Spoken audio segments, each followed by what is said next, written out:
Well, this is the best time of the year. Some of you are looking like you're almost, it's almost got the best of you. Just think, this is the time of year when there's fewer bugs, and this is the nicest, warmest weather, and this is holiday time. Life doesn't get much better than this. And yet we still have problems, don't we? That's a sobering thought, and yet it's the theme of the book of Ecclesiastes. Life's a bummer. Life's a pain. That's 20th century jargon for Solomon's teaching that life was full of suffering and sorrow. And that's what the entire 7th chapter of the book of Ecclesiastes is about this morning as we look through it. What I would like to do with you folks this morning is to try to encourage you. Smile. Not an empty smile that, just you're doing it because the guy beside you looks like an idiot. But do it for the right reasons. I want you to realize that there is rhyme and there is reason. There are reasons why we can rejoice, in fact, in the middle of our trials. Life doesn't get much better than it is in the middle of August each year, but even then, if we're right in the middle of our holidays, we find ourselves face to face with our own dirty, rotten selves. And we are the ones that are never satisfied. And we're the ones that make the good times bad when it gets right down to the bottom line. And that's what this chapter concludes with. And what it should force us to do is to turn our eyes onto the only one that can help us with our problems, with the trials and the difficulties that are just a part of life. And we had best become realistic about this and not try to run away from our problems, but to embrace them and to accept them positively. What I would like to do this morning is to study this age-old problem of suffering and evil and sin, to try to answer the questions, why do we have problems? Why is there evil in this world? Why does it have to be this way? Why do Christians have to suffer? Why do our loved ones have to die? Why do our children have to get sick? And this is a serious problem. It's something that we all wrestle with. Some of us wrestle with it more often, I think, than others. Some people, by their very jobs, have to deal with other people that are going through this sort of thing. I was just reading a very intriguing little book this morning, written by a doctor who finds himself very frequently facing patients that are going through severe trauma. And some people, by their occupations, like doctors, have to give answers to people. Christians, of all people in the world, should have answers to this question, because we are offering hope and life to others that are dissatisfied and lost. We should at least know the answer to this, and we should be demonstrating the victory that is possible for us to have over our problems to those around us so that they'll want what we have. Let's read Ecclesiastes chapter 7. And I'm just going to make a few comments as we work our way through. I like to read it bit by bit as we go through this chapter. I don't expect that we'll get all the way through these 29 verses. I do want to get at least through verse 14 this morning. The first 8 verses are a segment in this chapter. And basically this is Solomon's proposition to us, the case, the point that he's making. That's his proposition. The first 8 verses, Solomon is basically telling us that evil in life is better than the good things in life. I don't know whether you agree with that or not, but listen to what he says. He says that a good name is better than precious ointment. In other words, your reputation is better than having all kinds of nice perfume. The day of death is better than the day of one's birth. It's better, he says, to go to the house of mourning than to go to the house of feasting. For that is the end of all men, and the living will lay it to his heart. Sorrow is better than laughter. For, by the sadness of the countenance, the heart is made better. The heart of the wise is in the house of mourning, but the heart of fools is in the house of mirth. It's better to hear the rebuke of the wise than for a man to hear the song of fools. For the crackling of thorns under a pot, for as the crackling of thorns under a pot, so is the laughter of the fool. This is also vanity. Surely oppression makes a wise man mad, and a gift destroys the heart. Better is the end of a thing than the beginning thereof, and the patient in spirit is better than the proud in spirit. Now you will have noticed as we read through these verses that Solomon about 8 or 9 times has drawn several comparisons. He said over and over, this is better than this. And if you were to draw a list of those things that Solomon says are really better than these things, I don't think that you and I would have put the same things down on that list that he says are the good things in life. Basically, what Solomon has pointed at is directed our attention to some of the very traumatic, difficult, bad, quote-unquote, things that we normally experience in our lives, and he says those are better than what we try to substitute for them. To bring this home, how many of you would rather go to the movies than to a funeral? Let's see your hands.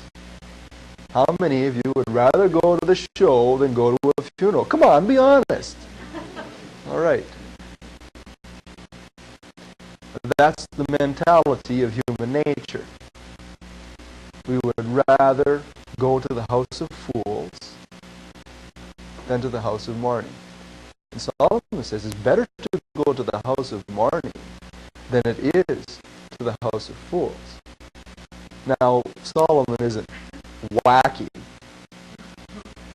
because the Spirit of God has seen fit to include this instruction to teach us something very serious. That is, our society has gone mad after pleasure. Why? There is a deep-rooted reason why people would rather go to the movies, why people would rather take booze and drugs, why they like to go to parties. There's a deep-rooted reason why we would rather spend all of our spare time having holidays than working. Why? Because life's a pain. Because there is sorrow. It's difficult to handle difficulty. It hurts, and we try to fill our lives with things that don't hurt. We want to run away from pain and suffering and sorrow. How many would rather have an accident than to get home safely today from church? I'm not advocating self-masochism this morning. Neither is Solomon. He's not saying, well, go ahead and cut yourselves all up and beat yourself till you're black and blue. You'll enjoy life better. No, that's not what he's saying. He's simply saying these are things that come to us by the nature of the case. If you go through life like anyone else, you're going to have suffering, sorrow. You have to work with great effort at gaining a good reputation, a good name. It's not easy to find yourself in a position where other people are constantly teaching you that you have to be submissive to others in higher authority and position. And you have to take the rebukes and to take the pressure and to learn, and basically to admit, I'm ignorant, I got some things I need to learn, I have a lot of deficiencies. And many of us, most of us, by nature, don't like school. You ask all the kids that are standing beside the road like this, 6:30 in the morning, waiting for the school bus, if they like it. Right? Well, I don't know whether we would all agree with all of these things, but that's not Solomon's problem, that's our problem. The Bible says, and I think he's right on. I think Solomon's hit the nail right in the head that evil in life is better than the good things in life. And of course, he's going to prove his point. He's going to discuss this. There are basically two kinds of responses that people have to this fundamental fact of life, that we have problems. You can either run away from them, or you can turn around and face them face on and actually deal with life as it really is. You can either live in reality or attempt to live in unreality. And if we all look at ourselves this morning, we will find ourselves smack dab in the middle of one of those two positions. We will have to admit that this week we either tried to run away from our problems by filling our time with useless activity, things that really don't matter, or we were doing something substantive, something that mattered. We were handling our problems, and we were doing it joyfully, and we were trying to do something constructive and beneficial for others in the midst of our own trials. Now, those are the two basic positions that Solomon is going to discuss in this chapter, and it's for us to determine where we are in relation to that. Jesus told us in Matthew, it's recorded in Matthew chapter 6, that we're not to try to be, Christians are not to be like the people in the world that don't know God, who are madly running after pleasure.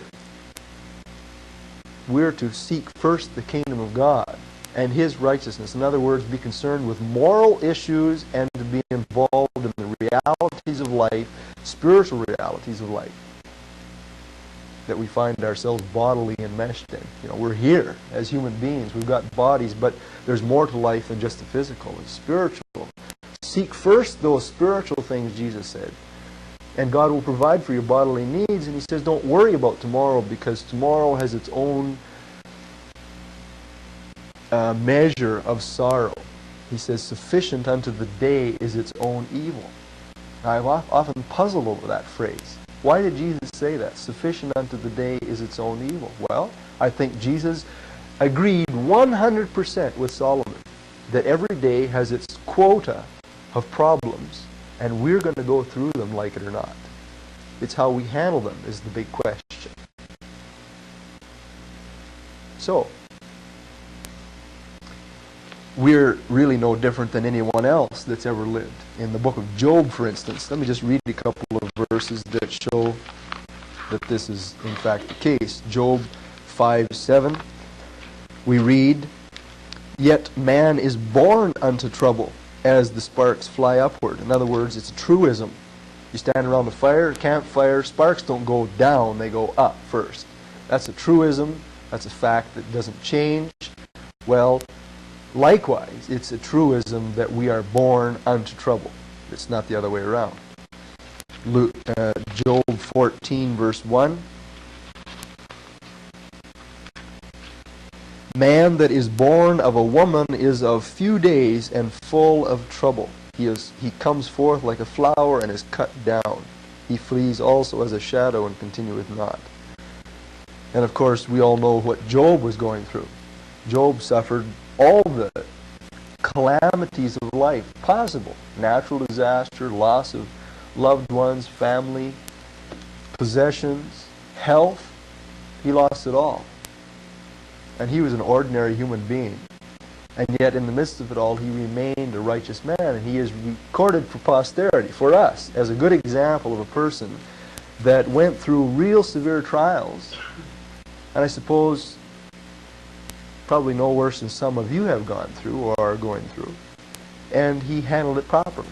He was in this right category, this right position. So, Solomon has given to us 3 reasons why he says it's better to go through evil in our life than it is through just easy street in these first 8 verses that we've read. The first reason that he gives to us in verse 2 is that that is the end of all men, and the living will lay it to his heart. Let's face it, do you know anyone in your experience that has gone through life and somehow miraculously just poof, vanished and didn't have to die? Didn't have to go through sickness and sorrow and suffering? No, none of us do. For that is the end of all men. Let's face it, my cute little 2-year-old is going to get old and wrinkled and sick, and she very likely could die before I die of some horrible disease. That's the nature of life. We all are going to die, and death is never pretty. So this is what Solomon is saying. Another reason he says that this is better than the other is verse 3, for by the sadness of the countenance the heart is made better. Solomon is going to come back to this. He says there's something that happens to us when we come face to face with sorrow and with sadness and with difficulty.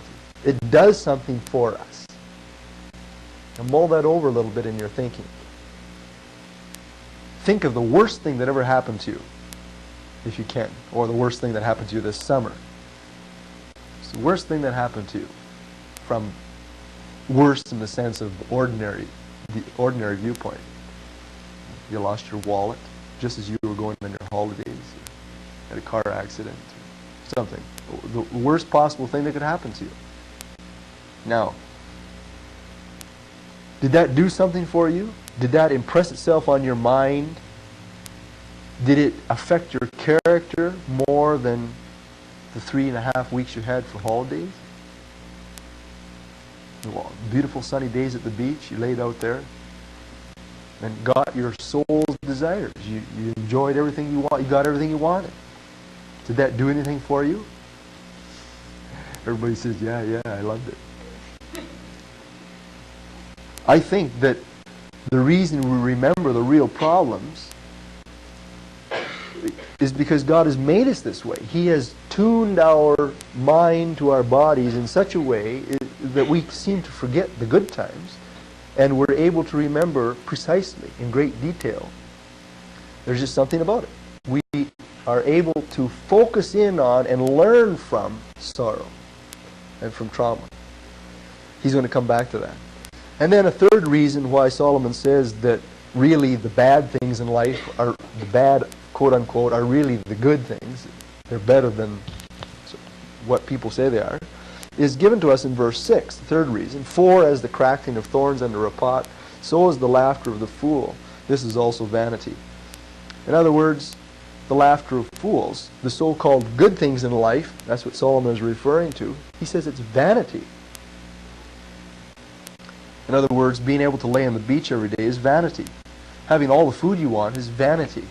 Having easy street all the time, $6.4 million, 2 red Cadillacs, or Mustangs, whatever, that's vanity.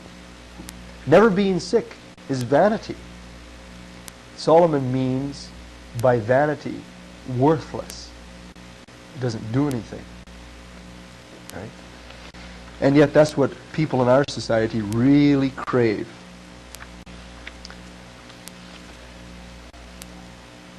M.R. DeHaan II has said that man's deceitful heart can also anesthetize him, giving him the delusion of well-being. This results in the superficial laughter of the fool who attempts to detach himself from the painful awareness of the brutal realities around him. His lightheartedness, however, remained totally deceptive. Although giving the impression of strength and exhilaration, it represents only a brief evasion of tragedy. Such who explain such A condition was described by the author of Ecclesiastes, who explained that such as the crackling of a burning brush is a sign of its destruction, so the gaiety of the sinner's conduct reflects his own shallowness and the certainty of his doom. He advises us that if you have spent your days and nights seeking the immediate pleasures of life, heed the words of this scripture and visit the house of mourning and acknowledge your desperate sinful condition and trust Christ for your salvation. Foolish laughter can be turned to true joy if we have Christ within us. And I think that's the point that Solomon is saying. Really, when you have everything you want, you remain a superficial person. You never begin to face the true fundamental issues of life, and you're an empty person. Now, let's look at the warnings or the prohibitions that Solomon addresses after raising this big issue. First of all, he's proposed that evil in life is better than the so-called good things. We may not agree with that, but notice his advice in verses 9 and 10. These are prohibitions. They're two negative warnings. Prohibitions are things that are instructions telling us not to do something. And he's telling us how not to respond to what he has said. If we don't like it, then we will respond in a certain way. Before we read that, let me just read for you a quotation by this Dr. Denison, whose book I referred to a few moments ago. He said, "Suffering is the lot of us. Pain is always close by. True, the temperate, disciplined, and careful may avoid some afflictions. The well-to-do may surround themselves with more physicians, but sooner or later those great levelers, pain and suffering, envelop us all." How do we respond to pain and suffering? Will we take them with a snarl or a prayer? Will we endure grimly or gallantly? Will we plunge into the cynicism of unbelief or the certainty of faith? That's the real issue. There's two ways to respond. You can either run away from, or try to run away from your problems, or you can face it square on. And this is what he is referring to. And the first warnings are warnings against the wrong way to face up to this fundamental reality of life that he's raised for us this morning, that God has somehow worked into life as something that we cannot avoid. There is no way we can go through life without suffering. Now, how are you going to handle that? Well, here's two things we should not do. Verse 9 and 10. First of all, be not hasty in thy spirit to be angry, for anger rests in the bosom of fools. This doctor was telling of many of his own experiences in this chapter that I was reading. He was saying one time a fellow came into his office, and he was a wealthy businessman, hard-driving individual, and he'd had his way all through his life, and now he was face to face with some physical malady that he just couldn't handle.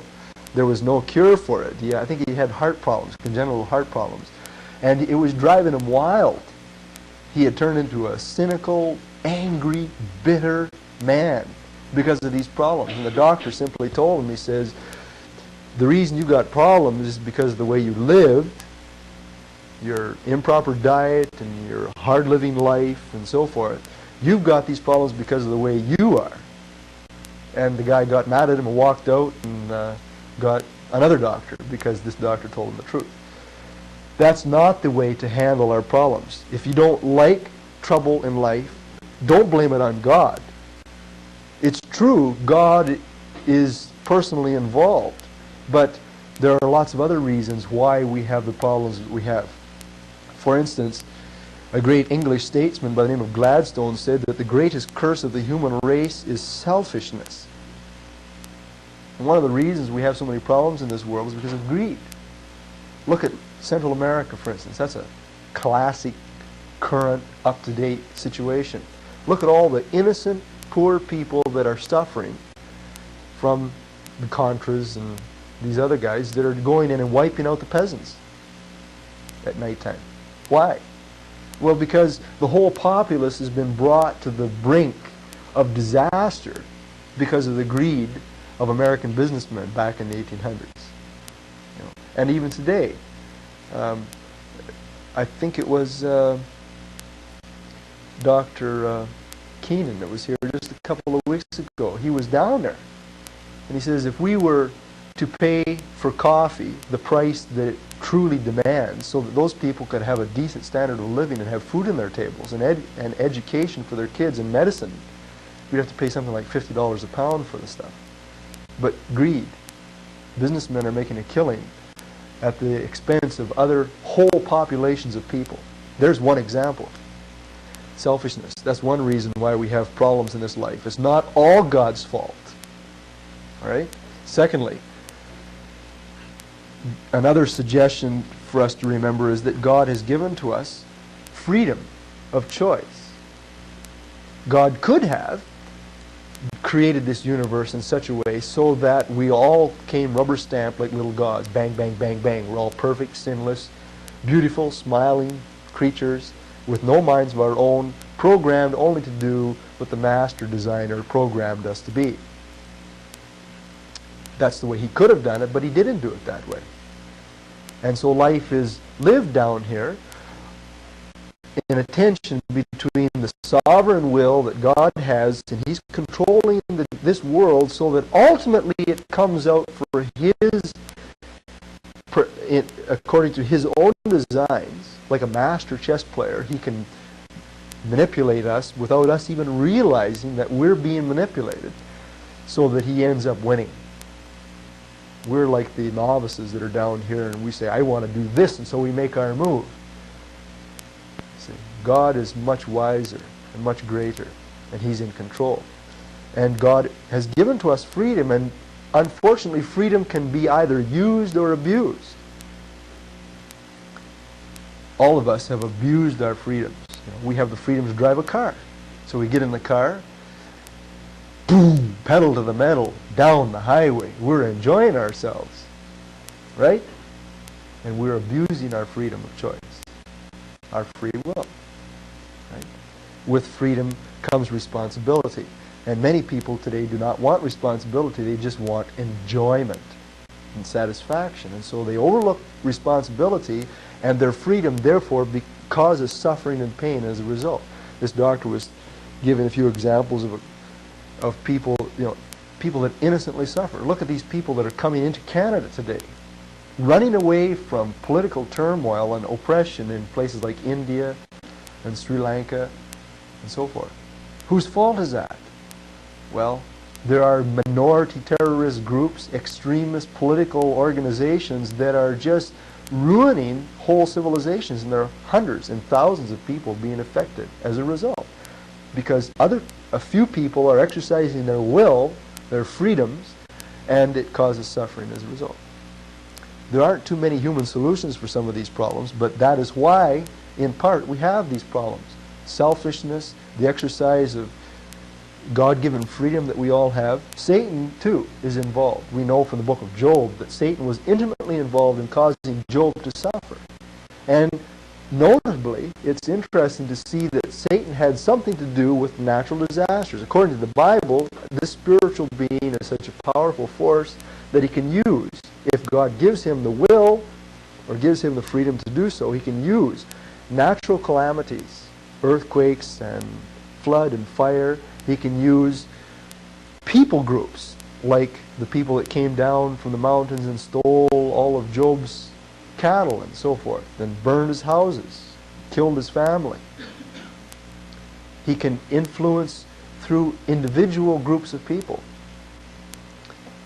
All kinds of examples of this in the scripture, of Satan and his demons working through human beings to accomplish satanic designs, and they're suffering as a result. Ultimately, however, as we're going to see in this chapter, the ultimate reason why they're suffering, when you wipe away all of these other causes that we have to recognize are true and valid, God is really ultimately in control, and he is the one that has caused it to be. There's a difficult verse, difficult for some people to understand or to accept, in the book of Isaiah. I think it's Isaiah chapter 50 or 43.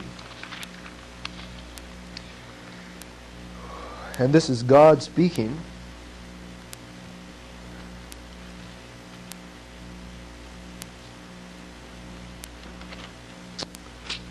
boy.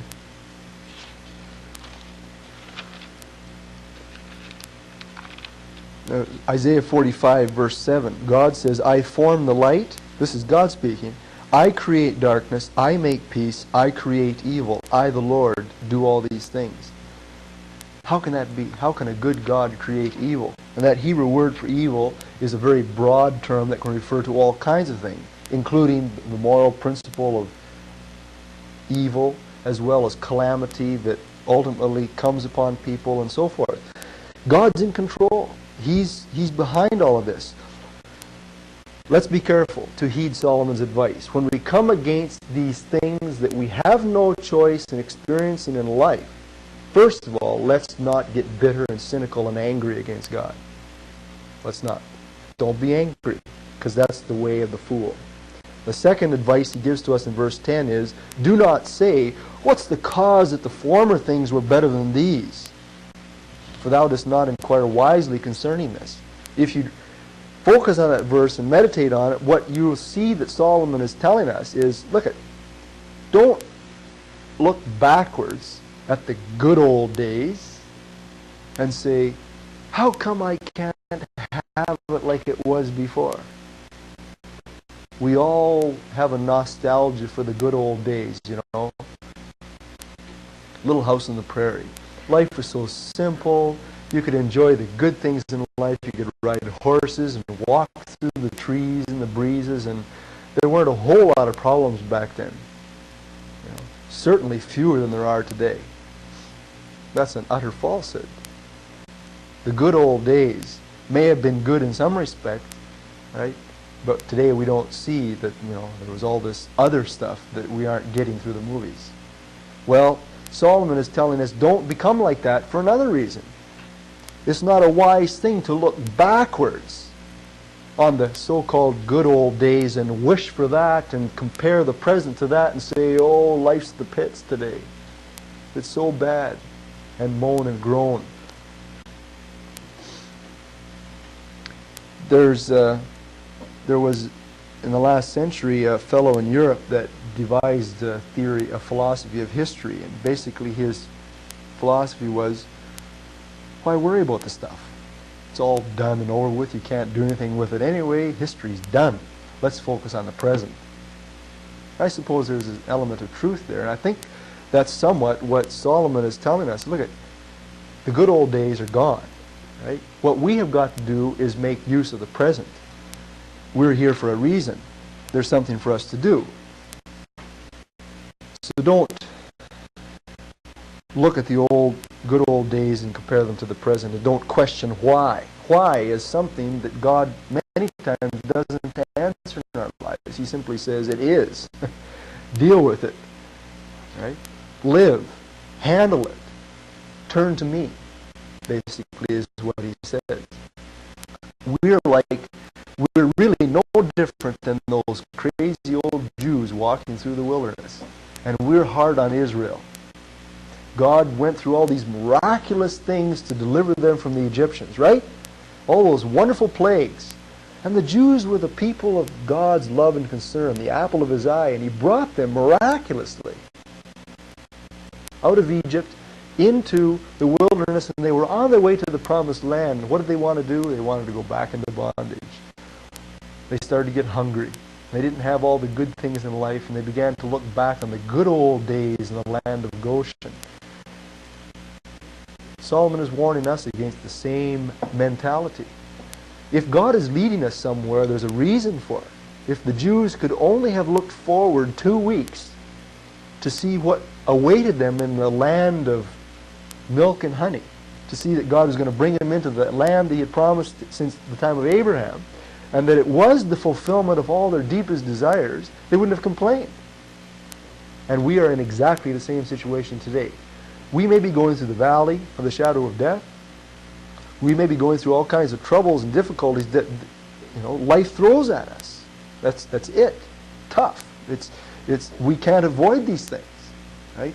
But let's not become insolent and proud and forgetful and so self-centered that we forget that the good old days are gone and that we are now in the present, and that means that God is leading us somewhere. and we have His promises to rely on. Rather, and this is what I want to focus my attention on this morning, in verses 11 to 14, there is a positive way for us to respond. Solomon has given us a proposition in verses 1 to 8, and then prohibitions in verses 9 and 10, and now promptings he gives us to develop a proper, wise response. Let's read verses 11 to 14. How do you handle your problems? Well, listen up carefully. He says, wisdom is good with an inheritance, and by it there is profit to them that see the sun. For wisdom is a defense, and money is a defense, but the excellency of knowledge is that wisdom gives life to them that have it. Consider the work of God. There's the key imperative in this section. Consider the work of God. For who can make that straight which He has made crooked? In the day of prosperity be joyful, but in the day of adversity consider. There you have it again. God also has set the one, and I think he's referring to the evil and the good here. God also has set the one over against the other, notice carefully, to the end that man should find nothing after him. Now in this section we've got a single imperative repeated twice, and that is consider. That means meditate, cogitate, think upon, dwell, reflect on what God is now doing in your life. You've got problems? Think about what God is doing in your life. That's Solomon's advice. You've got two ways to respond to the problems that you've got in your life. You can either try to run away from it, you can get angry and cynical and bitter, you can wish for the good old days, or you can take the godly response, the wise response, and you can look at it from the divine perspective. You can look and say, now what is God doing in my life now? That's what he says. Consider the work of God. That's exactly the proper way to look at life. We're familiar with Romans 8:28. We know that all things work together for good to them that love God, to those who are the called according to His purpose. God has a purpose. He's taken us somewhere for His own reasons, and we're chosen into that. So, we've got problems. We're part of this wonderful plan. God promises us in the New Testament that everything's working out for good to those of us who are in His program by faith in Jesus Christ. He doesn't promise that for those who aren't Christians. In fact, all things aren't working out for good to those who are outside of the family of faith. You're headed for hell, and there's no good in that. Well, if we consider God's work, there's three things involved here that Solomon tells us about. The first thing in the second part of verse 13, the first thing that we see about God's perspective on life is that nobody can change God's plan. Basically, we're face to face with divine sovereignty. The Surgeon General in the United States is a Christian. His name is C. Everett Koop, and he is a neurosurgeon, or was, until he gave up his practice to become the Surgeon General. And he works with deformed kids and children born with congenital birth defects and so forth. And many times, this Dr. Dennison quotes him as saying that his only counsel to many of the parents whose children are born like this, he says, is this, quote, I believe in the sovereignty of God over all circumstances and events. In other words, he's looking at life from the divine perspective. Today, so many people are looking at it from merely the humanistic perspective. Kid is born with congenital heart problems and a cleft palate and 44 major organs missing. Give him a saline solution or chop him up in the womb and abort him. That's man's solution. Okay? If it's that bad, we'll just get rid of this person. And you might as well do that to the old folks too. You know, just pull the plug. See? Euthanasia and abortion are man's attempts to deal with these problems that we feel are too tough. God says, if a person dies, they die. That's part of the program, right? But I have a reason in it, and you have no right to take things in your hands like that. The first thing is, who can make straight what God has made crooked? If God has given you what we would call a bum steer to live with, you can't change it. You can try to run away from it. Right? But you're in your family, and you have the friends you have, and you have the parents, you have the personal history, you've got the body, you've got the education, you've got your past that you've got, and you're not going to change that. Just like that piece of wood over there, that's a wonderful illustration of this truth. When we put that in there, that was a nice straight piece of oak. Beautiful, nice, big plank. God put a crook in that, and we can't change it. We could cut it off a little bit, but you can't change the crook. You see? And that's a work of God. Same thing with the problems in our lives. God does something, and it's there to stay. And He's in sovereign control. I can't change all my problems. So, if I am willing to recognize that, that's part of considering the work of God. Recognizing that God's in control. Secondly, a second part of the divine perspective that we need to develop is given to us in verse 14. And what Solomon is telling us here is that life's good is to be enjoyed. He says, in the day of prosperity, be joyful. In other words, if you have the so-called good things in life, if life is good for you, well, for goodness sakes, enjoy it. There's no sinfulness in enjoying the good things of life. And let that be repeated for all you young people that think that being a Christian means swallowing a rock and taking off your shoes and going through the pits all the time in the Christian life. There's no joy and satisfaction of being a Christian. That's not true. God gives us wonderful blessings, and many of them physical, earthly joys. So if you've got that, enjoy it. That's a major theme, by the way, in the book of Ecclesiastes. Life's a bummer, but if you've got the good things, well, enjoy them while you have them, because you won't have them forever. The other part of that is that in the day of adversity, consider. Now, there we come back to the proper response to problems. Life is difficult. How do we respond to the adversity? Consider. In other words, learn from it. God has a purpose. And it really helps to be able to know that it isn't going to keep going and going and going. That there really is a reason. That maybe in the end something good will come out of this. For instance, put yourself in Jacob's shoes. Jacob, at the end of his life, was reaping the results of his life. He had run away from his father and his mother. He never got to see his... Was it Jacob? Yeah. He had run away from his father and mother, and he never got to see his mother again. And then his family just went to pot. His daughter was defiled, and his sons turned out to be a bunch of goofballs that, had no ethics and sold their own baby brother for money. Things were really bad. And then he lost his son. He thought he was dead. And then he found himself in the middle of a famine. He couldn't control all these things. This was life. He was getting, as someone who said, if life's a bowl of cherries, how come I get all the pits?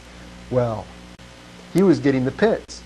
And Genesis chapter 40, I think it's 42, Jacob responded to his sons when they came back from Egypt with the words of Joseph.